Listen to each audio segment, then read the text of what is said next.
नेपालमा सदियौँदेखि एउटा भाइरस छ, त्यो भाइरसबाट बच्न चाहन्छु, बच्नुहोस् भन्ने अनुरोध गर्न चाहन्छु। त्यो भाइरस भनेको के हो भने नातावाद, कृपावाद, चाप्लुसीवाद र चाकरीवाद। यो चाहिँ भाइरसै हो।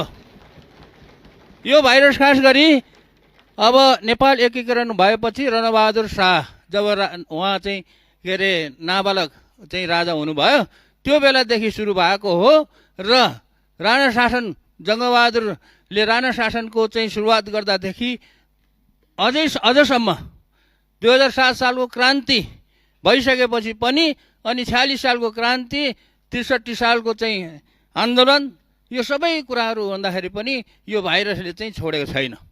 यो भाइरसबाट छुटकारा पाउनको लागि तपाईँहरू सबै चाहिँ यसबाट चाहिँ बच्नुपर्ने हुन्छ।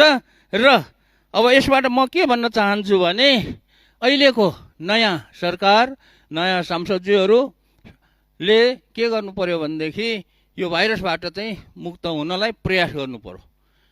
र यसमा के भन्न चाहन्छु भने अबदेखि फलानाले, फलाना सांसदले, फलाना मन्त्रीले, फलाना चाहिँ राजनीति नेताले आफ्नो छोराछोरी, आफ्नो नातागोता, आफ्नो इष्टमित्र फलानालाई चाहिँ यस्तो किसिमको चाहिँ पदमा, सुविधा दिने पदमा चाहिँ नियुक्ति गर्यो भन्ने कुरा चाहिँ सुन्न नपरोस्।